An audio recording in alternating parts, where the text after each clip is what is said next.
नमस्कार प्यारे किसान भाइयों, आपके अपने ग्रुप सोयाबीन फार्मर में आप सबका स्वागत है। आज मैं देवास ज़िले के गांव सुतारखेड़ आया था। मेरे मित्र आदरणीय चंद्रभान सिंह जी के यहाँ इन्होंने गेहूं की कुछ वैरायटीज़ अपने यहाँ लगाई है। तो पहली वैरायटी आप देख सकते हैं, ये है MSCS 6768। श्रीविधि से चुपाई हुई है। 7 किलो प्रति एकड़ इसका सीड रेट है। 7 किलो प्रति एकड़ में भी इस वैरायटी की जो खासियत है, इसने पूरा जो खेत है वो पूरी तरह से भर दिया है। मतलब पर स्क्वायर मीटर पे सबसे ज़्यादा वाली इसी की है। आप देख सकते हैं, अगर हम जब इसका सही सीड रेट 40 किलो प्रति एकड़ डालेंगे, 45 किलो, तो ये अच्छा उत्पादन देगा।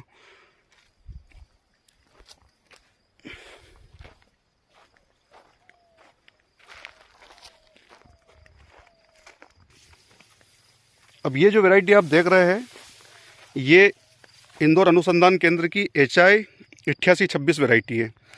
ये जो किसान भाई डूरम लगाते हैं और जिनके पास कम पानी है, ये उनके लिए काफ़ी अच्छी वैरायटी है। 2 पानी 3 पानी में एक काफ़ी अच्छा उत्पादन ये देगी। अभी इसमें 3 पानी हुए हैं टोटल। इसमें 3 पानी हुए हैं ना, 3 पानी हुआ है इसमें। ये अब इसके बाली की साइज़ देख सकते हैं। फ्लैग लिप पूरी तरह से सुरक्षित है। टिल्डिंग्स कैपेसिटी भी इसकी ज़बरदस्त है। डूरम में इतनी टिल्डिंग्स आती नहीं है। ये भी 7 किलो प्रति एकड़ के हिसाब से इसकी चुपाई की हुई है। अब ये जो वैरायटी आप देख रहे हैं, ये 8830 ड्यूरम में, ये भी एक काफ़ी अच्छी वैरायटी है। इसकी टिल्डिंग्स बहुत ज़बरदस्त है। उसका सीड रेट काफ़ी कम है। सीड रेट भी काफ़ी कम है। क्या है एकड़ के हिसाब से अगर कैलकुलेशन करें तो? एकड़ में तो क्या, ये टोटल 700 फीट की जो सरी है, जी जी, इसमें 700 से 800 ग्राम सीड है। मतलब 9 बाय 9 बल्कि 9 बाय 10 पे लगा हुआ है। 9 बाय 10 पे लगा हुआ है जी। मतलब एकड़ का देखे तो 5 किलो ही है। 5 किलो ही है। हाँ, तो फिर भी उसने पूरा खेत भर दिया है। और वैसे देखा जाए तो डूरम में इतनी बड़ी बाली की साइज़ होती नहीं है कभी, जी। लेकिन इसमें हुई है। अच्छा, ये भी कम पानी के लिए है? नहीं, अभी ये नहीं कह सकते। फुल पानी के लिए अच्छा है ये। अच्छा, फुल पानी लगेगा इसका। 8826 कम पानी के लिए। कम पानी के लिए 30 मतलब एक हाई यील्डिंग वैरायटी है ये हाई कुल में। यील्डिंग वैरायटी है। अच्छा अच्छा,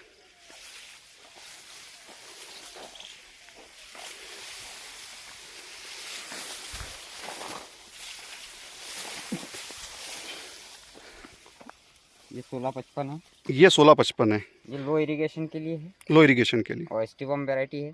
अच्छा अच्छा, और इसमें जिन किसानों को पानी की समस्या रहती है, जी और समय से अगर 2 पानी दे देते हैं, जी जी तो आई थिंक बहुत अच्छा उत्पादन देगी। स्पाइक साइज जो है वो बहुत आदर्श है। जी जी, बिल्कुल। और दाना अच्छा, सुंदर, आकर्षक, सुंदर सुडोल है। जी जी, और आई थिंक कम पानी का सीमित इरिगेशन में बहुत अच्छा परफॉर्म करेगा ये। अच्छा अच्छा, इसके बाद में हमारी सबसे चहेती और सबसे पसंदीदा मालवा की, जी जी जी, ये भविष्य की वैरायटी कह सकते हैं। की वैरायटी कह सकते हैं। और ओजस्वी है ये। अच्छा, इसका नाम ओजस्वी रखा है? ओजस्वी रखा है। HI 1650 है। जी जी, और इसको ये कह सकते हैं, छोटी हाइट की जो वैरायटियाँ होती है वो उस श्रेणी में आती है। जी इसमें लॉजिंग का कोई इशू नहीं रहेगा। जी, और अभी वर्तमान जो ARCPS के डेटा हैं, उनमें हाई यील्डिंग वैरायटी में ये आता है। मतलब किसानों को जैसे अभी तक क्या है कि तेजस वगैरह जी, ड्यूरम में हाई यील्ड मिलती थी, अब हमको इसमें भी हाई यील्ड उसके टक्कर। ऐसी उम्मीद कर रहे हैं संजय जी कि ये तेजस की टक्कर में। उत्पादन ईश्वर के हाथ में है, हमारी मेहनत में है। बाकी प्रकृति भी डिपेंड करती है, पर हाँ, हम ये तेजस के आसपास कहीं ना कहीं इसका उत्पादन प्राप्त कर सकते हैं। हाँ, फिर गवर्नमेंट के डाटा भी बोल रहे हैं ना। गवर्नमेंट के भाई डाटा आप भी बोल रहे हैं। जैसे क्या है कि पहले गवर्नमेंट के डाटा सही होते हैं, उसके बाद अपने खेत में भी अगर वो चीज़ दिखती है जी। तो वो चीज़ होती है। इसकी स्पाइक साइज जो है काफी सुंदर है। जी जी, फ्लैग लिफ भी आप देख पा रहे हैं, नहीं नहीं, फ्लैग लिप बहुत ज़बरदस्त है। बहुत जबरदस्त है। बहुत मोटी ये है और देखिए। बहुत अच्छी है। थिकनेस क्लोरोफिल कंटेंट भी बहुत अच्छा है जी इसमें। जी, और किसी भी प्रकार की कोई डिजीज नहीं है। कोई डिसीज नहीं। और ये जितनी भी वैरायटियां लगी है, जी इसमें नॉर्मल फर्टिगेशन है। जी ना किसी तरह का कोई फंगिसाइड स्प्रे है, जी, ना कोई टॉनिक या फोलियर फर्टिलाइजर या कोई स्प्रे नहीं है। केवल इसमें जो अनुशंसित मात्रा में उर्वरक देना होते हैं जी वही दिए हैं। जी, और एक बैग पर जो बीघे यूरिया का ब्रॉडकास्ट किया है। इसके अलावा कोई किसी तरह का कोई अन्य खर्च नहीं है जी। इसमें। आपके यहाँ जो देखा हमने, और हमें जो सबसे अच्छी जो वैरायटीज लगी, 1650, जी 8830, जी MSCS 6768 वो भी एक काफ़ी अच्छी वैरायटी है। जी ये तीनों वैरायटी काफ़ी अच्छी है और कम पानी में अगर किसानों को ऑप्शन है तो 8826 भी है, जी।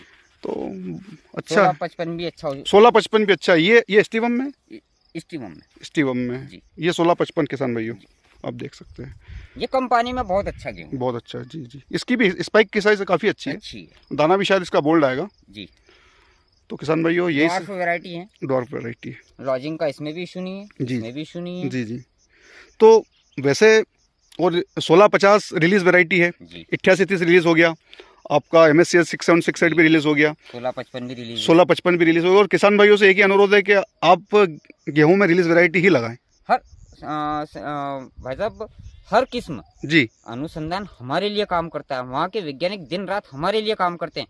हम कहीं की भी उठती चलती वैरायटियों पे न जाएं। जी हो सकता है जिस समय आरएबी जैसी कोई समस्या आती है तो पूरे प्लॉट को, पूरे एरिया को प्रभावित कर सकते हैं। इसलिए वैज्ञानिकों के द्वारा अनुशंसित, सोयाबीन अनुसंधान द्वारा अनुशंसित किस्में ही लगाया जाए। मैं आपके यहाँ आया था इस बार सोयाबीन में, तो तब मैंने आपकी बहुत सारी सोयाबीन की वैरायटी देखी थी। जी तो आपकी NRC 150 वैरायटी में भी किसी भी प्रकार का कोई डिजीज नहीं था, वो बहुत ही सेफ खड़ी थी, बहुत सेफ खड़ी थी। और भविष्य का NRCS का जो 150 है, जी जी, बहुत चहेती वैरायटी बनी। हाँ वो किसानों की पहली, क्योंकि अभी तक क्या हो रहा था कि जो अदर्स जो वैरायटी अभी मार्केट में चल रही है वो सब हार्वेस्टर के लिए नहीं है, और अभी जो सबसे मैकेनिकल हार्वेस्टिंग प्लस उसका जो आप लुक देखेंगे ना तो उसमें टिप टू बॉटम फ्रूटिंग है। जी जी जी, और फ्रूट का सेटिंग जो है उसमें वो इतना शानदार है कि हम उस अभी बड़े स्केल पे तो नहीं था, इस बार बड़े स्केल पे हो सकता है लगेगा। ऐसा लगता है कि नहीं यार, सोयाबीन के खेत में हम खड़े हैं। जी उसका खेत खुद बयां करता है कि नहीं, वो मैंने भी देखा था आपके यहाँ, और उसमें जो अभी जो जो मतलब किसान भाइयों ने भी हमें बताया कि हमें मैकेनिकल हार्वेस्टर जी से जो सोयाबीन कटा है बहुत उपयुक्त और वैरायटी, उसका जो ड्यूरेशन है 90 डेज, वो सबसे बेस्ट आ रहा है। बेस्ट है। और फ्रॉग आई लीफ स्पॉट की जो समस्या अपने मालवा बेल्ट में सबसे ज़्यादा है, जो पत्ते जो हो जाते हैं लाल लाल, जो किसान भाई साथ समझ, तो वो उसमें समस्या बिल्कुल नहीं है। बैक्टीरियल पस्टुल की समस्या उसमें बिल्कुल नहीं है, आरएबी का बिल्कुल भी सिम्टम्स में नहीं देखा गया है। बिल्कुल स्टेम फ्लाई का कोई उसमें वो नहीं है। और अब की बार हमारे यहाँ कुछ किस्मों में, नई किस्मों में भी जो टॉलरेंट वैरायटियाँ थी जी उनमें भी YMV का अटैक देखा गया था, जी बट इसमें कहीं दिखा नहीं है। जी जी जी पहली बार तो नहीं दिखा है। जी जी और संभावना ये है कि बहुत अच्छी किस्में जी NRCS और हमारा अनुसंधान, गेहूं अनुसंधान भी बहुत अच्छी किस्में दे रहा है। किसानों के लिए बहुत धन्यवाद के पात्र हैं वो। जी।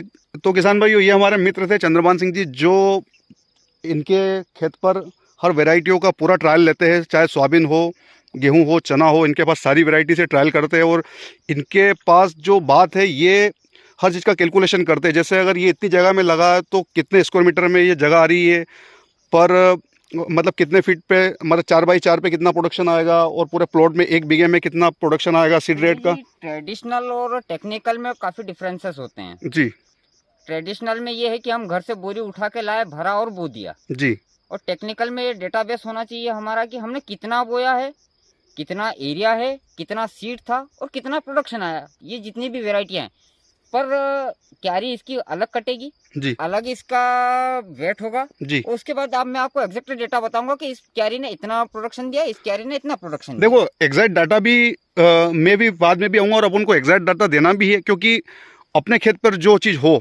वही अपन किसान को बताए तो ज़्यादा अच्छा है। तो किसका यील्ड ज़्यादा आया, क्योंकि हमें क्या है कि अगर लोग हम पे जो विश्वास करते हैं तो अपन को उस चीज़ को सटीक तरीके से बताना चाहिए। अपन 1000 सीड्स का कितना वेट आ रहा है, क्या है, एक एक चीज़ बताएंगे किसानों को। तो धन्यवाद आदरणीय हुकम चंद्रभान सिंह जी।